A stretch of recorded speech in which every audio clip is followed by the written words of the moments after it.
I've been gambling since I'm 18, and I'm pretty good. I'm very controlled. I'm not a compulsive gambler, and there's a big difference. What's your game? Well, it used to be Blackjack. I was never a really good card counter, but I was a good whole card reader. There's some excellent books that were written on that back in the day when the dealers used to look under the card to see what they had. Stanford Wong wrote a book called Winning Without Counting. Steve Forte wrote a book called Reading the Dealer. And back then I could read the body language. I could pretty much tell you what they had in the hole. And there were two, well, let me say this. I used to have a 3x5 card file on every dealer in Vegas that had what we call a tell. Something that I was able to be, that I could pick up on. And it would have their name, the shift that they were on, what the tell was, and what hotel they were at, all the information. The two that I did the best with was at the Riviera Hotel, and that was with Pat and Gloria.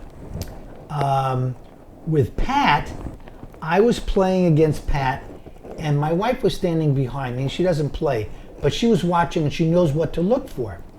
So she whispers to me, look at her non-deck hand. This is the deck hand. She's holding two decks like this, and this would be her non-deck hand. So I'm looking. It took me a couple of times before I realized what she was doing. If she was Pat, in other words, if she had a good hand, she would just tap the table like that. Now it was very fast, about like that. You wouldn't notice unless you were looking for it. But, and that's if she was stiff, I'm sorry. If she was Pat, if she had a good hand, it was sort of a, yeah, she would slide. But it was really quick, it was just like that.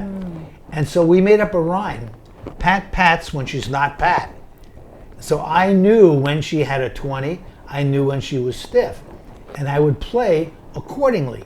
So I'd have to pretend that I'm dumb, because sometimes if I had a 10 or 11, and normally you would double down, but I knew that she had a 20, I wouldn't double down. I would say, oh, I don't feel lucky this time, I'll pass on that. I'll just give me a hit. And Gloria was even better. My wife and I were waiting for a limo or something. We were going to go somewhere. And I'm watching Gloria as she's playing. I hope she's watching, because this will teach her a lesson. Back then, it was her tempo. I watched her for about 5 minutes because I wasn't playing. And I said to Allie, my wife, look at this. I bet you she's stiff. And she turned over her whole card. She was stiff. Did you ever? Wait. Let me finish the story. Oh, I'm sorry. And then the next time I would say, oh, she's got a 19 or 20. How did I know? Because it was her tempo. But here's what the tempo was.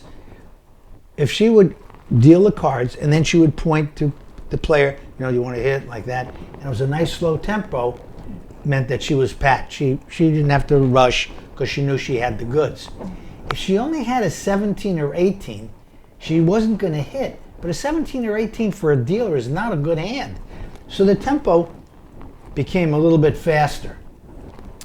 If she had a bad hand, and she knew she had to draw, she couldn't wait. And it was, let's go. You go. Hey. So when she did that, I knew exactly what she had. It was all in her tempo. Did you ever play any blackjack tournaments? Yes. I won or placed very high in a number of tournaments. In fact, here's a photo of a tournament in the early 1980s. And if you look in the background there, that blonde is my mother cheering me on. The guy on the right won the tournament. Did the casinos give you any hit knowing you were a skilled player? Yeah. I can remember one Labor Day, we were in Vegas, and actually it was the day after Labor Day, which is unusual. I'm very seldom there on a Tuesday.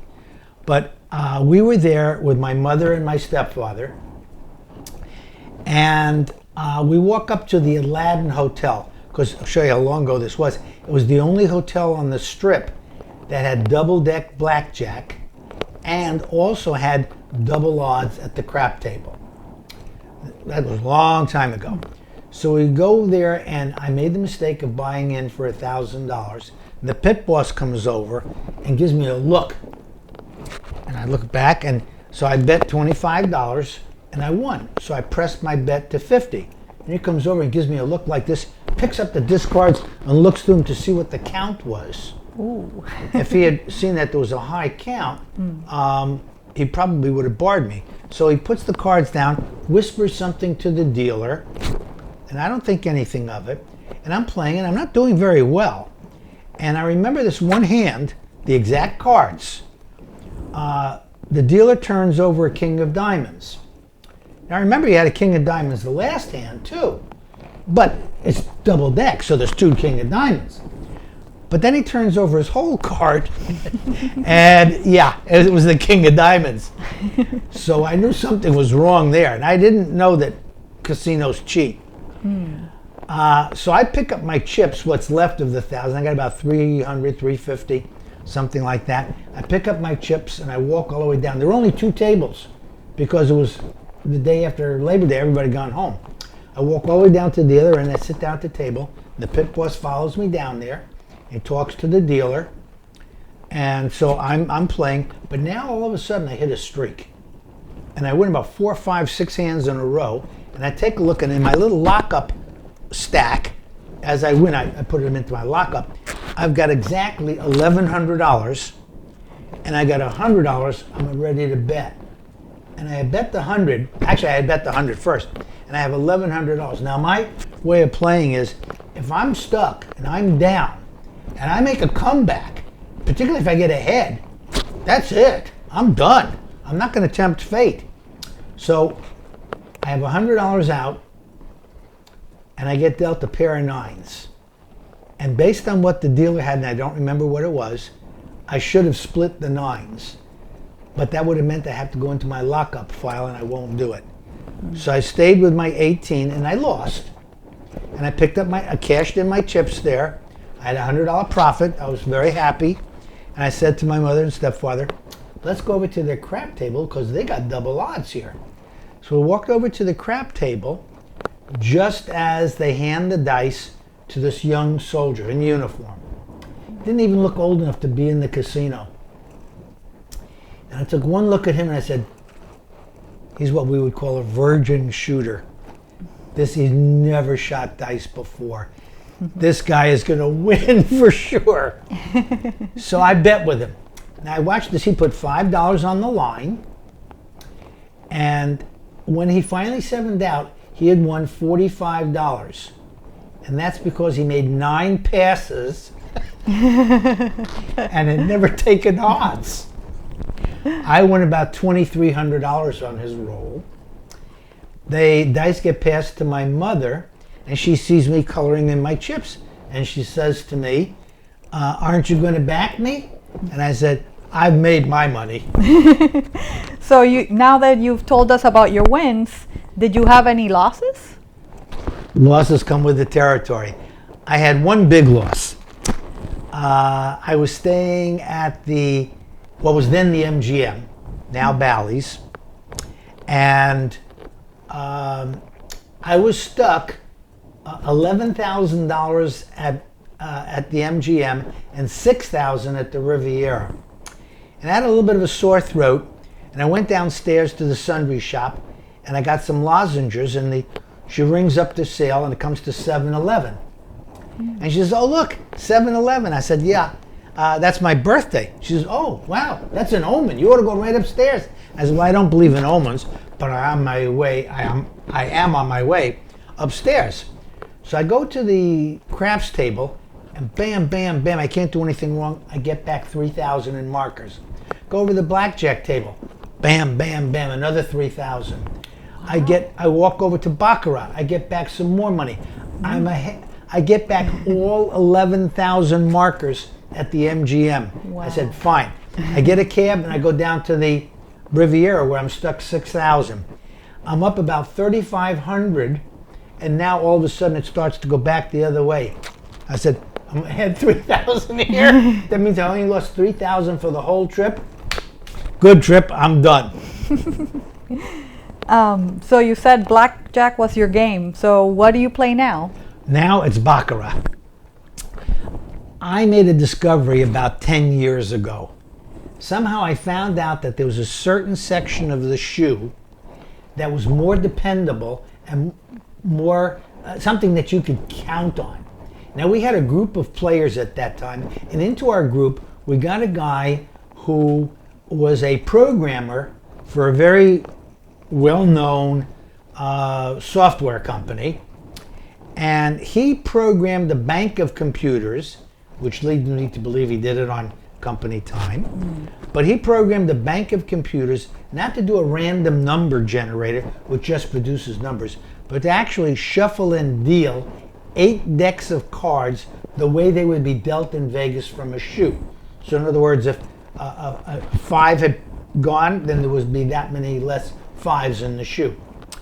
And he did a simulation of 1 million shoes using my method, playing in just that section of the shoe, and found out that we would be ahead. But if you continued playing past that, you would lose at the house house edge rate. So we did a little modification of my method, and we did another 1 million shoes, and we found the same thing. So we had the statistics on 2 million shoes, and to my knowledge, nobody has ever run a simulation that large on Baccarat shoes. And it showed that actually I had an edge over the house. Now, I have written a number of manuals on Baccarat. I do some videos. I do clinics out in Vegas. My best students are Mark and Sandy. This is a husband and wife from Washington State. And they met me out in Vegas, I don't know, it's probably 8 years ago, something like that. And they followed my method. And since they started with my method, they had 15 trips to Vegas in a row without a loss.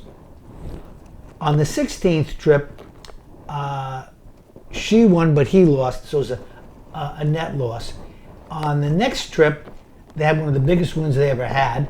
And the trip after that, when they were with me, they had an even bigger win. So they had never been on a cruise. So I said, let's take some of that money you won. Let's enjoy ourselves and go on a cruise. I'm a cruiser. I've done over 70 cruises. So I talked them into their first cruise ever. And they loved it. Before they got off the cruise, they booked another one. In the meantime, we went into the casino and we won. They did have a Baccarat table there. So we took another cruise. See, that was in June. We took one in April. We beat the casino then too. Since then, we've both gotten free trips from the casino because we play. Actually, I've got one coming up from Carnival in August and one from Royal Caribbean in February. Any other casino games? Yes. I do play a blackjack once in a while. I do play craps. In fact, I was really surprised because my method worked on roulette. On one of the cruises, they didn't have a Baccarat table. I didn't know what to do. So I tried it, the same method, and it worked on roulette. And I never thought you could beat a negative expectation game. What do you mean by negative expectation? The casino has an edge on every bet that you make. And the theory is, and it's not just a theory, it's a fact, that you cannot overcome this house percentage. The house percentage on every bet, it's low in Baccarat and Blackjack and craps, higher in roulette, where particularly now that in American roulette they have a double zero, so it's 5.26% against you. And now they've introduced a triple zero wheel, which is even worse. But my method seems to work at roulette. And I also play craps. I'm what they call a dice setter. That's a skilled player who can set the dice and make certain numbers come up. I've taken lessons from the best in the business. The dice coach out in Las Vegas, and Howard Newman, he has a place in South Florida. Before I go on a cruise or to Vegas, I go down to his house. He's got a full-length crap table in his living room. We practice. He's also a rock and roll enthusiast, so we have rock and roll playing, all the old stuff, while we practice at craps. Did you ever bet on sports?